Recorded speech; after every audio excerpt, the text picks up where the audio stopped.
Hi, I'm Lauren, and this past summer I interned at the Florida Division of Emergency Management.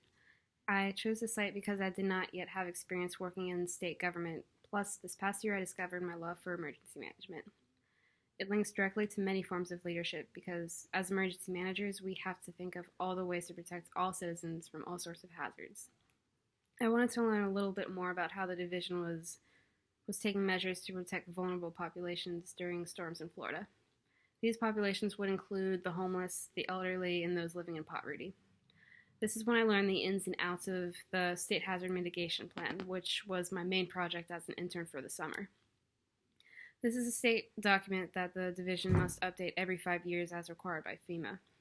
And to my surprise, there was actually a large section within this document that stated the necessary precautions for these vulnerable populations. These groups have higher priority for certain mitigation projects, and these projects would include things like updating building codes, flood-proofing a building or a home, opening critical facilities, to act as shelters during the events of an emergency of any sort, and so on and so forth. So I eventually just took it upon myself to do additional research to combine these vulnerable populations with this new addition to the State Hazard Mitigation Plan, which is going to be eventually published next year. This new addition is a term known as cascading hazards, which is where one hazard can lead to another. For example, a hurricane can lead to flooding, flooding can lead to power outages can cause transportation incidences, and so on.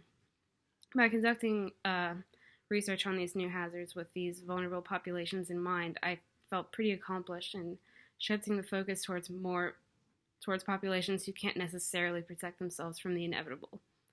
This is really important because a hurricane does not discriminate, but only those who have the necessary education and money are able to effectively protect themselves. Overall, the public must be further educated when it comes to protecting themselves, and it will make it easier for these vulnerable populations to protect themselves.